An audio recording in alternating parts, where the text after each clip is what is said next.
Yasmin Robles is the founder of Rebel Marketing based out of Ohio. She's been in business for over 12 years, is a mother of three, and is one of the hosts of the podcast called Market Like It's Hot. And in this candid conversation, she shared with me about her journey through surrogacy, which she did twice. And we discussed the power of asking for help, the impact of high school teachers, and how to set boundaries with your clients.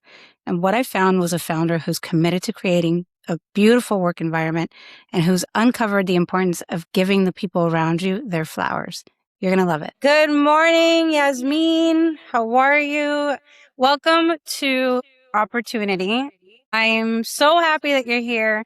I started the series because I kept noticing that those authentic conversations weren't happening.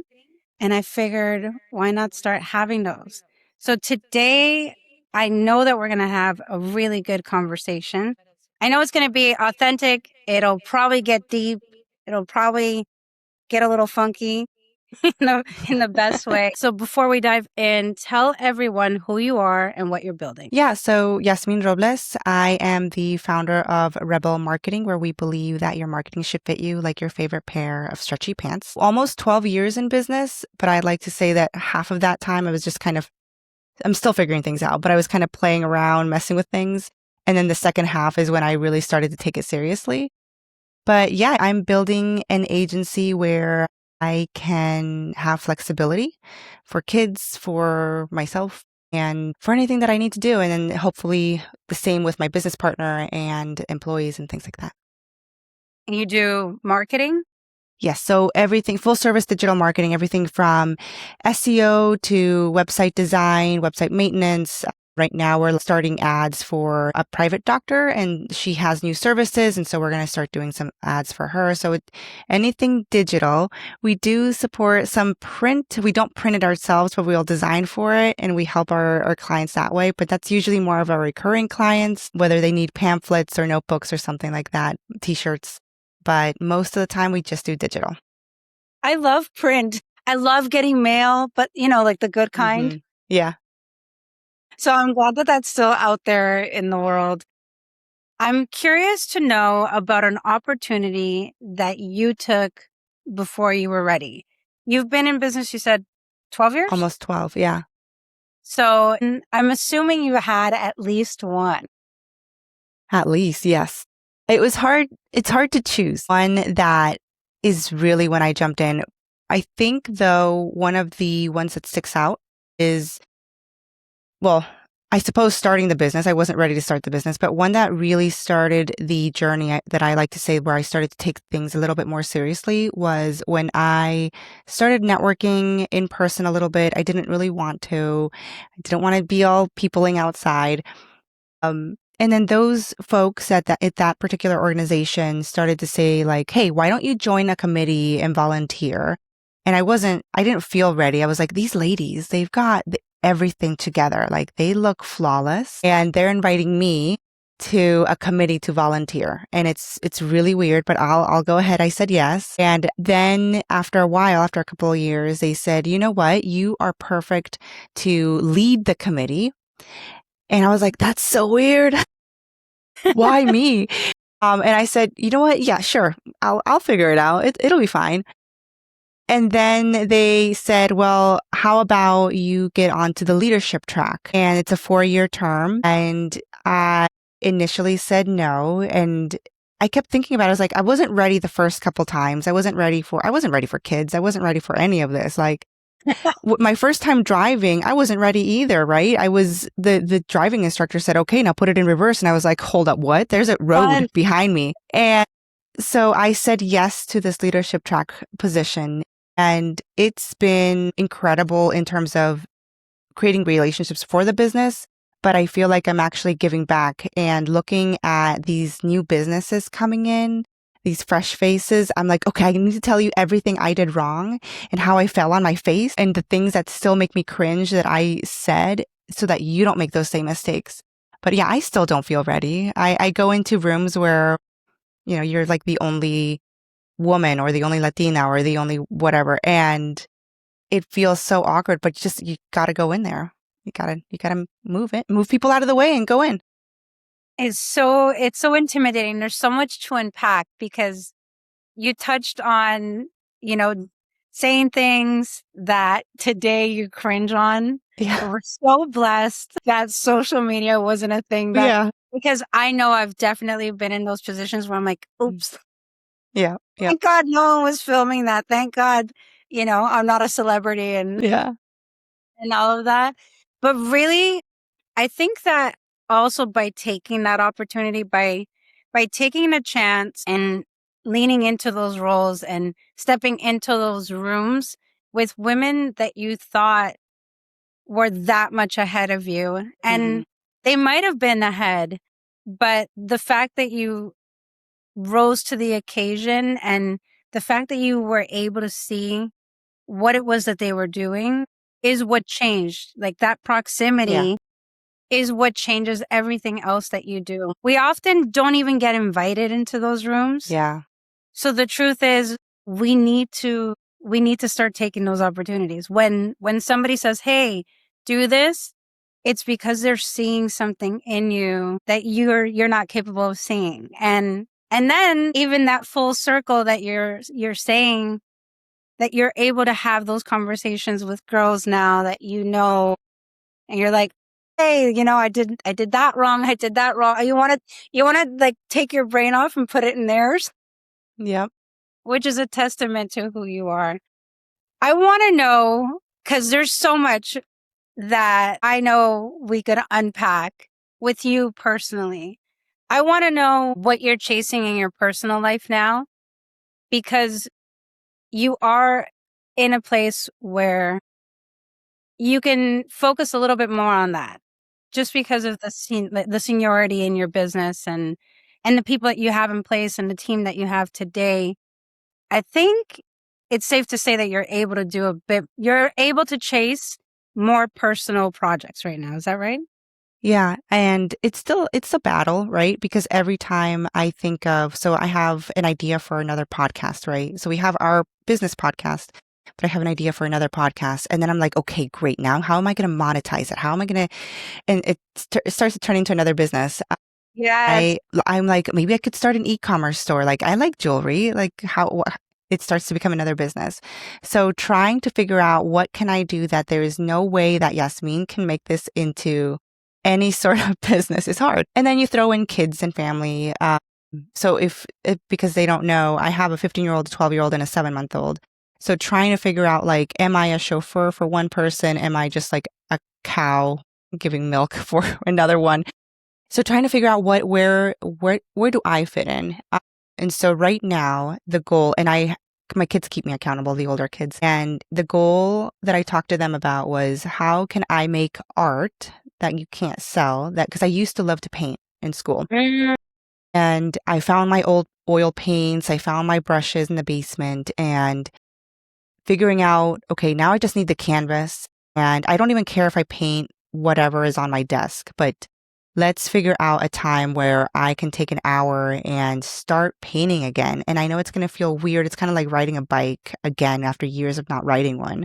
But that is the goal because it's hard right now with the kids to leave the house, right? If I wanted to take ceramics. And so I got to figure out what is the easiest toe in and that I can find myself again and that I can be that example to my kids, I mentor some younger folks as well. How can I be that example of you can find yourself? It's hard, but you can find those little nuggets of yourself. And then when the kids get older, you get another sitter, whatever, you can afford a nanny, whatever that may be. Then you can really fully go into it. Painting is so good because it's a way to get into flow. Yeah. And then you'll see all these other Yasmin thoughts will come in and you'll end up with a new business idea. Yeah. Yeah. Simply by being in your paint flow. And I think that's such a challenge for me too. I always want to turn every hobby into some sort of business idea. I also want to touch on your kids are very far apart. Yes. Yeah. Not all of them, but you have a 7-month-old. Yes.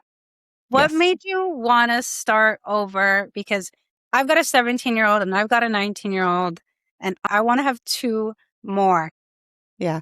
Give me some advice. Let me be selfish right now. Yeah, so I had my kids when I was really young. I think the first one was born maybe when I was 21, 22. And so I have a 15-year-old, a 12-year-old, and then a 7-month-old. But in between, I had the business. It was doing well enough. My husband had a job, and we wanted to like redo this house that we thought we wanted a bigger house.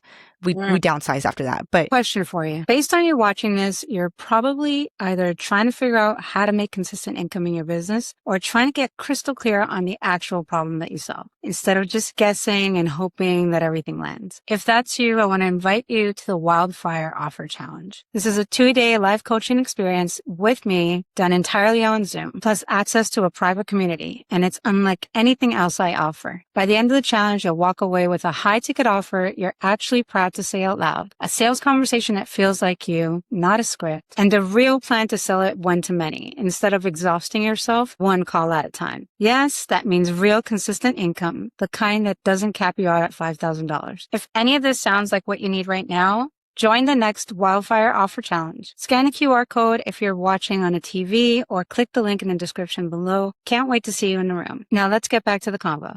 we thought we needed some money to redo the inside. And so I did two surrogacies, and that's how we paid off credit cards, student loans, and we did that house and then sold it. And so I had been pregnant. I don't like being pregnant, but I had been pregnant. No, I had been pregnant 4 times. And all of them were like okay pregnancies, like, it was fine. I just don't like being told I don't drink a lot, but I don't like being told I can't drink. So All of a sudden, you want to drink everything. yeah, all the margaritas. Yeah, yeah. So we just kept going with our lives and our businesses, and then we saw our kids growing up. And I really, looking back, I think it was a lot of nostalgia, a lot of like, oh, like they're normal kids. Like we didn't mess them up that much. We could do this. We could be actual parents. And so we decided to try for one, and we lost that one earlier on. And then we kind of just stopped. We were like, okay, we're not going to be 100% safe, but we're not going to be trying as hard. Yeah. And that's when it took. And so Isabella was born Black Friday. And I like to say that I did not get a deal because it wasn't like a buy one, get one. One was there, one came out. That was great. And I will say it was a very hard pregnancy because it was painful. I think like all of my bones just didn't, because I'm older now, I'm almost 40. All of my bones just didn't seem like they were just tired. And all I wanted was, here in Ohio, we have canes. It's like basically chicken fingers. They don't have a lot of flavor, but the sauce, no, like canes, like they're like chicken fingers. So I'm in Ohio, and that's like a big thing here. But like the sauce is really what makes it the best. And that's all I wanted, and ground beef, not like the whole burger. I just wanted the meat. And so Those then are Isabella, very weird cravings. Yeah, And yes. I'm going to tell you right now, you're not selling this to me. Well, okay, so this is the thing where looking back and talking to my kids about it, because it's weird, having a 15-year-old that has seen you go through pregnancy. Now you get to actually talk to someone about it, right? Yeah. I said, And yeah. I had great doctors with my kids and with the other surrogacies. This time around, I got it's like a private care doctor, like a membership concierge doctor. I wish I would have had her with all of my other pregnancies, like the attention, the conversations. She's not only the general doctor, she is also the pediatrician. She was there during the birth.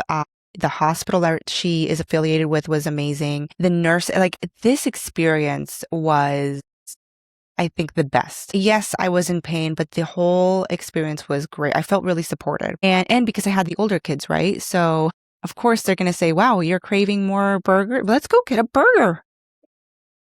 But they were very helpful. And then it's also where I know the 15-year-old is going to eventually leave, right? He's got like 4 more years, maybe 3 more years.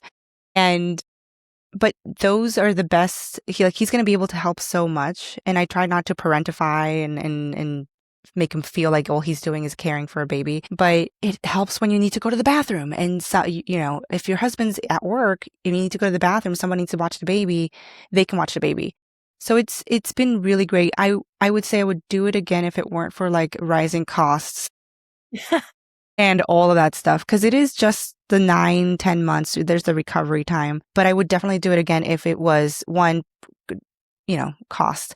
And two, if I can make sure I can do it with that same doctor again, because it was incredible. Chelsea Yes. Moreland is my doctor. She's amazing. It makes a big difference. And I had actually, so I'm in Canada. Our health system could use some help, but I had actually heard it was some sort of influencer that was talking about concierge, private clinics, Hmm. and all of that. And it's kind of nice. I'm hearing these different things, and we'll see. We'll see if maybe one day I go and have my kid over there. Yeah. Not sure if that's legal, but it's starting to sound, that's the advice that I'm hearing that sounds good.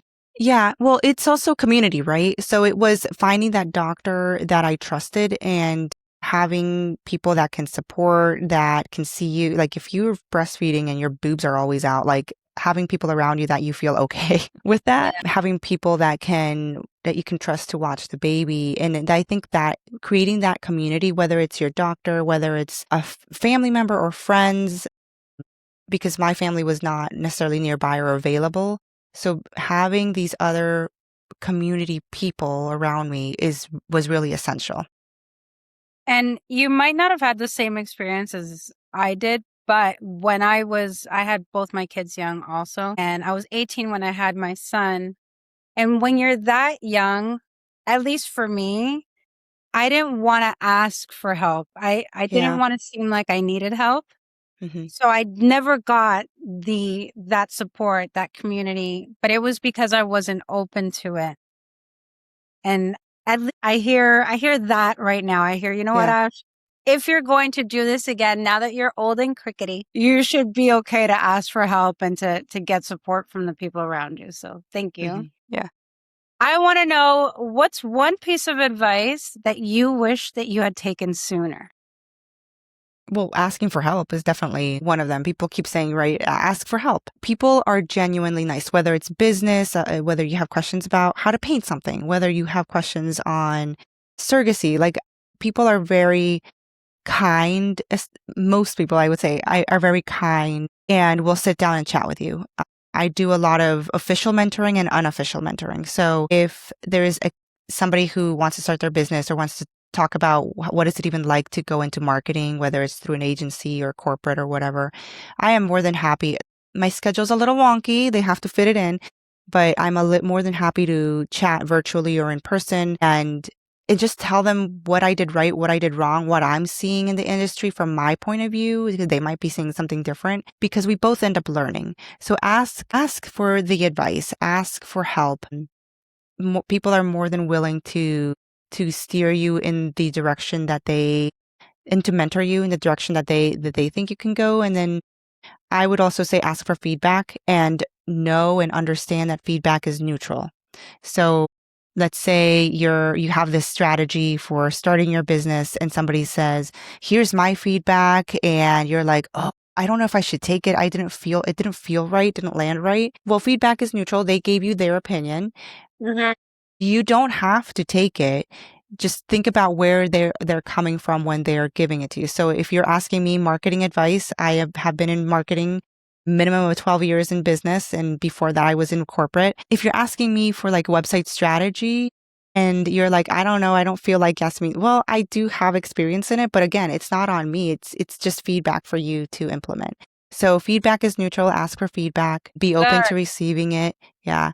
And then get coaching, get support in whatever way that you need to. So if there's an official program out there, if it's unofficially, you want to ask somebody to be your mentor, ask. And I am that nerd that I spend a lot of money on courses.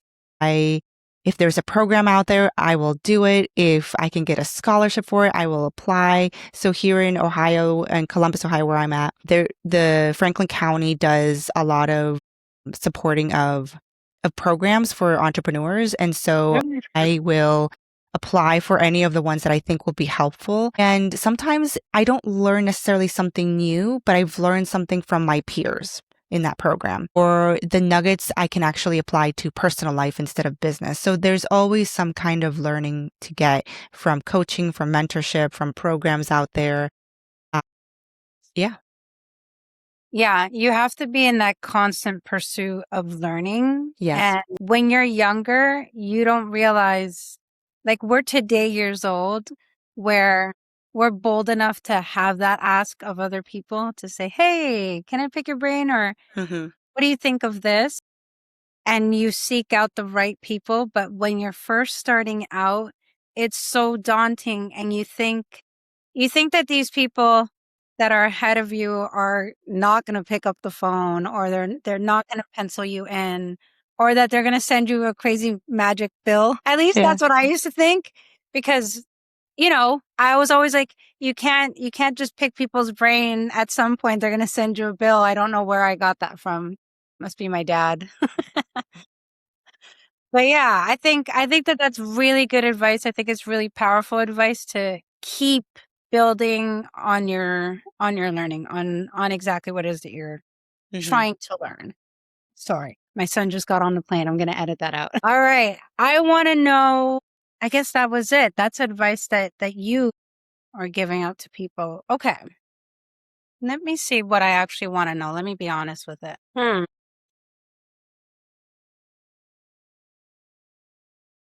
I know you're chasing more joy.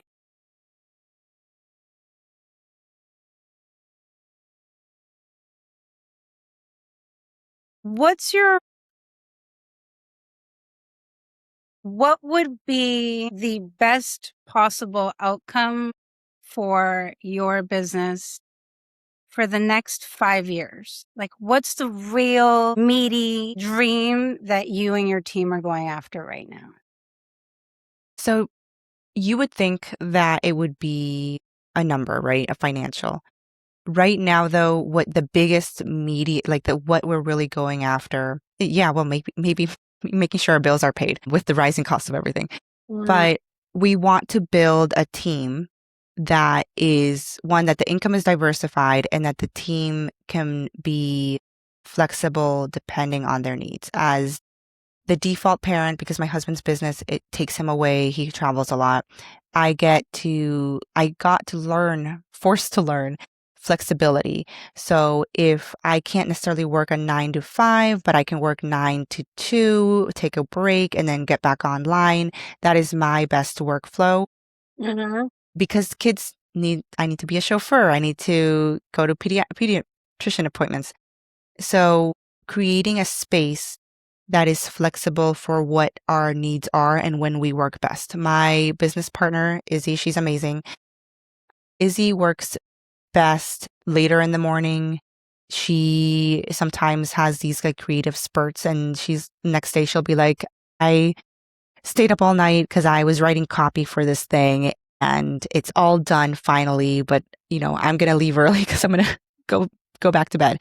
It's Mhm. great. If a family member is sick, you get that flexibility. Sometimes we're also in the sandwich generation where you're caring for kids, you're caring for parents. So offering that flexibility to our team members is crucial. Our business manager, Erin, she ended up moving out of the States. She went to Portugal. So we have that flexibility where she can work somewhat Eastern Standard Time if she wanted to. So she can make some of the meetings, but she can start earlier. She can work when she best fits. So ultimately, the goal for us is, yeah, livable wages for everyone, but making sure that the team has that flexibility to live their life and not everything has to be solely about the business. And giving them, I heard a term, giving people their flowers. So making sure that they know that they are appreciated. So I submitted her for an award and she actually was selected and she won. It's an award here in Columbus and for women of influence. And that's kind of like showing them that they are appreciated, because I don't want to be on stage. She can go on stage and she can get the awards. And making sure she understands that that the team understand that they're doing great work and that it's appreciated. I think that it's really important right now to build businesses and build companies that people actually want to work in. because the environment's so different. Like corporate world is so different these days. It's not the same one that we grew up with where you had to ask for permission to do a whole bunch of stuff to be able to go to the dentist and all of that. Right now, if you want to attract that top talent, if you want to attract people that are going to propel your business forward, you really do have to have that environment where you care about your people, like you were saying, and where you actually make it a point to have a flexible environment. Because it's Hmm. true, we're all trying our best to take care of all the different things. Our aging parents are a real thing. Hmm. They often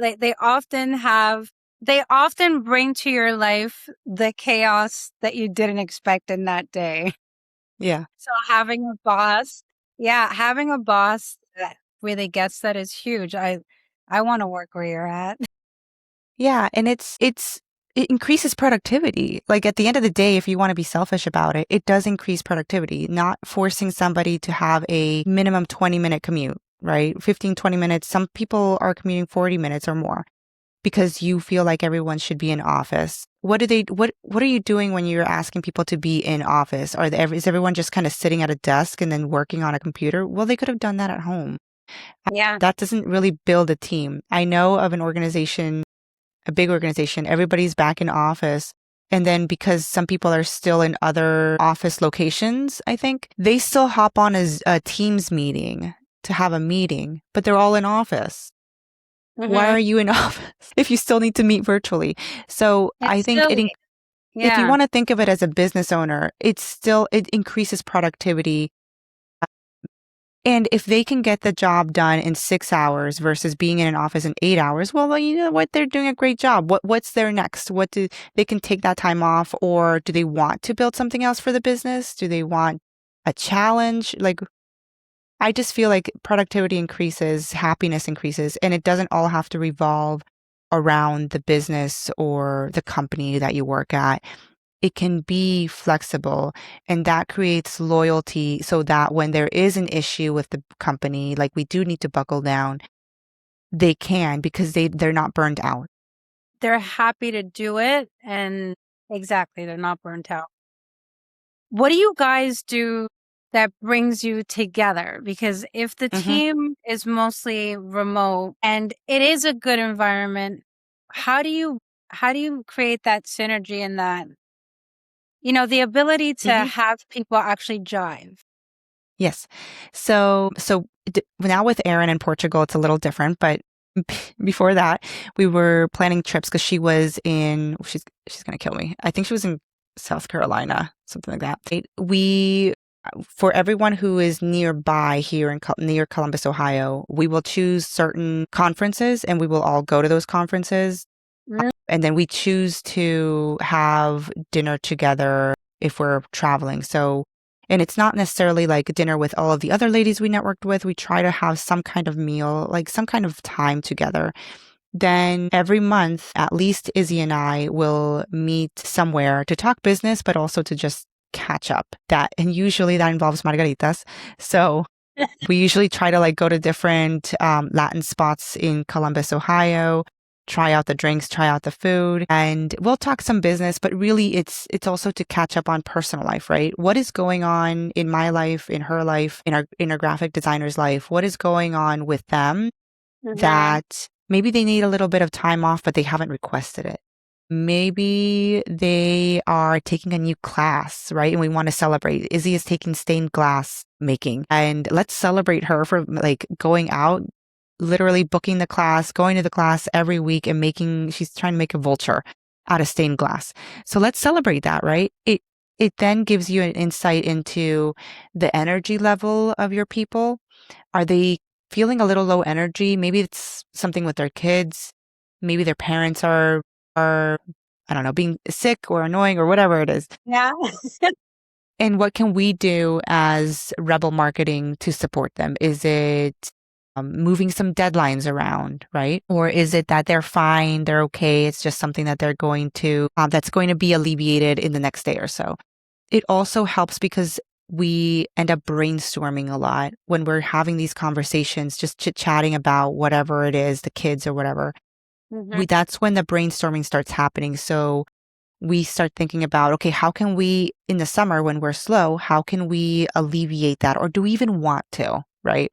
As a business, do we just want to keep the summer real slow so that we can do fun things on our own and then chase the money later in the year? And what Yeah. can we do with that? So that's how we end up meeting. And now that Aaron's in Portugal, I know it's a little bit more costly, but I would love for us to do a retreat in Portugal. I'll have to figure that out, but I think it's great. It's a write off, right? We can all go to Portugal. You gotta do it. Team Rebel, you heard it Yeah, here. You guys are going to Portugal. yeah, yeah. Maybe I'll come too. Honestly, it's about caring about the people that you get to spend time with, and if you can have business and if money can come from that, how great is that? I was actually talking to one of my team members yesterday, and she told me her most audacious dream, and I hadn't heard it before. And I was like, now that I know that, I'm like, let me try Yeah. my best to be in that frequency, and together we'll figure out how you can get there, because it doesn't have to be my full-time dream, Hmm. but having acknowledgement and caring about the person that's next to me that I spend a good amount of time with, about what she's actually going after, it changes the energy. And whenever there's people that are like that are out there with you, it changes how you show up, right? I love that because let's say that our graphic designer said, "You know what? I love what I'm doing, but I have this idea. I don't know what's crazy. I want to make sneakers. I love Mm-hmm. designing sneakers. That's what I want to get into. I've been trying to break in and whatever." I'd be like, "Oh my God, how can I help you? What contacts do I have? Let me look at, I'm in way too many organizations. Let me look at my directories and see which one can benefit you. Let's see who you can talk to." I would, and if you can call it graduating, whatever you want. If she graduates out of Rebel Marketing because her shoe design business took off or whatever, oh Mm-hmm. my God, that's incredible. I would love to be able to say she started here, she worked with us, we helped her. Like, I'm not necessarily afraid of losing. I want the employee, I want them, I want it to be because they're reaching their dream, they're reaching their next level. And if Rebel Marketing had a little piece to do with that, even if it wasn't just encouragement or if it was a connect, that's great. But you need to know what their dreams are. It might just be that they want to chill in their garden. They want a vegetable garden. Great. Mm-hmm. How can Rebel Marketing support that, right? Is it just like, oh, guess what? I found these seeds somewhere when I was shopping, or asking questions about plants? How can we fuel that passion? Because it's not always going to be like, oh, I'm so passionate about website design, right? They have other passions. They like to do other things. Why are you like this? Like, this is so good, but what made you want to create a company like this? Because this isn't what existed 15, 20 years ago. It's not. It's not how, at least for me, my experience in the corporate world, working for someone else, it was never good. They never cared about that. And if I ever told them that I had an inkling of doing something else, they would have stopped talking to me in the same way. So it was never, so my biggest goal, as my mom is from Guatemala, my father, he's from Mexico, but he wasn't around a lot. And then my stepfather's from Mexico, and I was born in the States. So coming from that background, they really wanted, all I knew was like corporate jobs. Like that's all I really knew. And I got a scholarship to art school, which I was like, oh, I don't know. This is weird. Like you don't really go to art school. But that was the best scholarship. So I took that. And my goal was to get and do art or whatever way it looked like in corporate.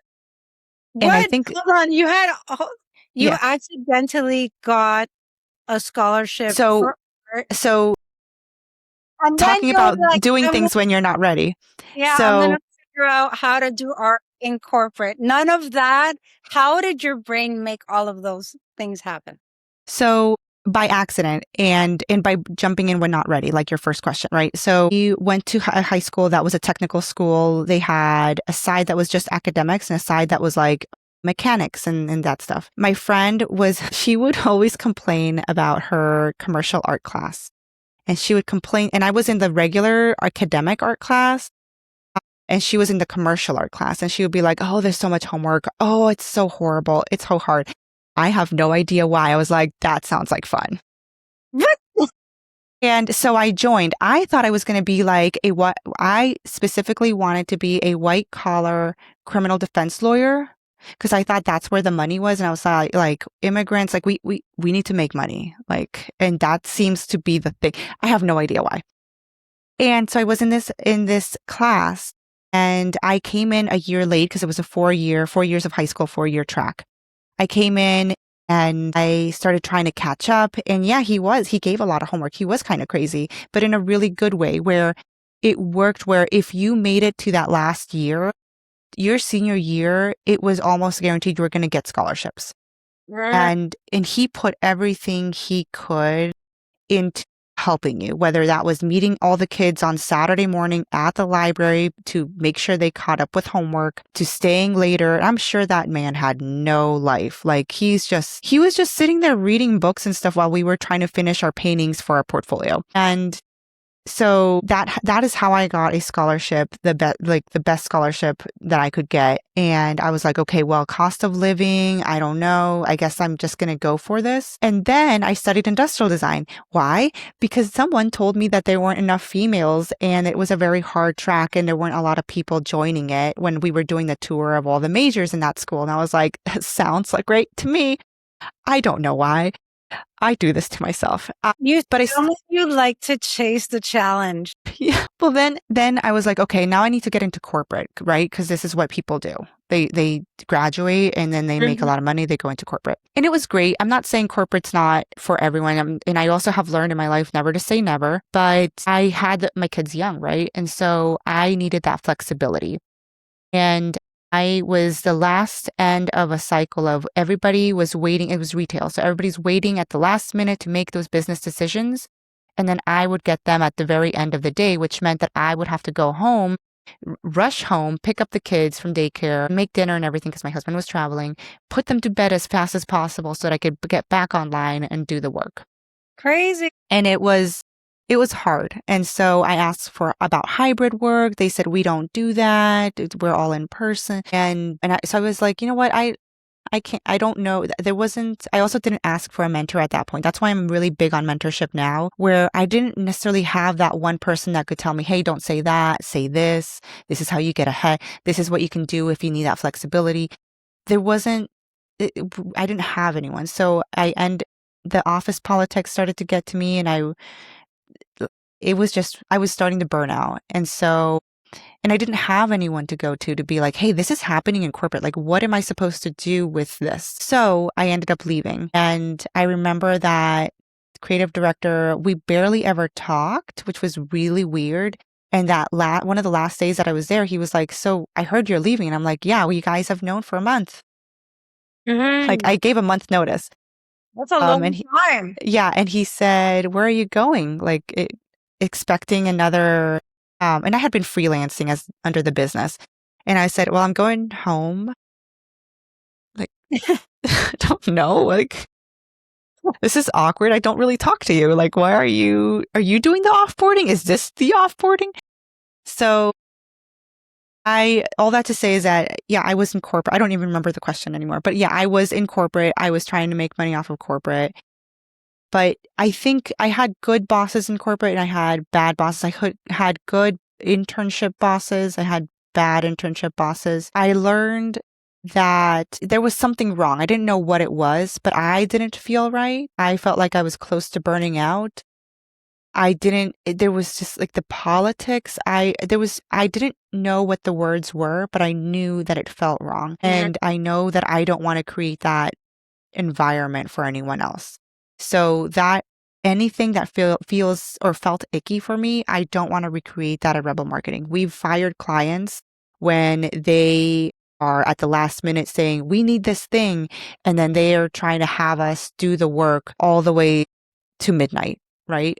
No, that's Yeah. not, And it's, that's not it. yeah, That's not it's the not that value prop. important. If it Yeah. was that important, they would have told us earlier about this project because sometimes it's not even like that we knew it was coming, right? It's just out of the blue, they decided to do something. And I'm like, no, that sounds like corporate retail. I'm not living that again. We're not living. So we've fired clients for doing that to us. And thanks to our business manager, Erin, too, she was hired because she has worked with a lot of marketing agencies. So making sure that my team has that experience. And she is the one that will craft beautiful emails telling clients about our boundaries because I tend to say yes to things. Mm, And so I've learned to say more of that no, but good. she is incredible at reminding me saying, didn't you say you didn't want to do that kind of work? And I'm like, oh, that's right. And she will craft these emails and communicate our boundaries to people and say, per our contract, this is what. So she is able to navigate that so well. People Yeah. have different strengths, which is so Hmm. nice. Yeah. And you did answer the question. You were talking to me about how you got the scholarship, which was so good. And I love that we went off on a tangent because I got to know so much about you. So many different things. The fact that you like to chase that challenge. I don't know if you know that about you, but that's definitely, it sounds like it's like an underlining theme in your life for sure. And the power of not just mentors, but let's give flowers to those high school teachers. Hmm. I have a high school teacher also. I still remember him. His name is Mark Noel. I was going to say he's my password to everything, but the truth is when you're in that pivotal time, and it's probably something that recurs as you're getting older, it's probably not just for those adolescent years, but there's a pivotal moment where you do need that person that is willing to almost drag you across the finish line. And thank God for people like that. And thank God for those high school teachers who really give a damn about kids because it changes the fact that he would sit there for you to get done your stuff. And the fact that he would put a curriculum that was so well rounded that most of his students were then able to get a higher Hmm. education is huge. So I don't know where Mr. whoever he is. Mr. Kroll. He's still in Erie, Pennsylvania, but yeah, Mr. Kroll. Yay, Yeah. see? Props to him because I feel like they don't really realize the seeds that they're planting. Ugh, it's so good. It's so good. And then I love that you got an opportunity throughout this whole conversation to really give your team the kudos that they deserve. I love hearing that. It's a true testament to who you are and what you're building, that you would take a chance. It's not even that you're intentionally taking a chance, but it comes out of you so naturally. And it must be a really good place to work at. I'm not even just saying that. I know it. I know it is because this is just who you are. How wonderful is it that you're building a business? Hmm. I love that. Okay. I don't even know if I'll keep all that, but I wanted you to know it. That's for sure. All right. Thank you so much for being here. I want Yeah. you to Thank you. tell everybody where we can find you. Where can we find you? Where can we find Rebel Marketing? How can we get in Yeah. touch? Rebel Marketing, you can get in contact with us. We're everywhere as My Rebel Marketing. So myrebelmarketing.com, LinkedIn, Instagram, TikTok. I mean, we're a marketing agency, so we're everywhere. Myself, I am most active. I will say I'm most active on LinkedIn, Yasmin Robles. You can find me there. That's where I'm most active professionally. And I'm trying to write a few more articles that touch on like my postpartum journey this time around and being an entrepreneur and the growth and how I'm trying to grow the agency while still juggling everything else. I'm on TikTok and everywhere else, Instagram, but that's usually me watching people fall down and laughing. So you can find me there. But The LinkedIn, if you good want to parts of connect, Instagram. yeah, yeah. If you want to connect, I'm more than happy to send me a message if you ever want to chat about, how to start a business, what the journey was like. I'm more than happy to tell all of my failures and that way you might not repeat them. What a beautiful call out into the universe. So if you do need help, Yasmin is your girl. Take that chance. and connect with her. Thank you.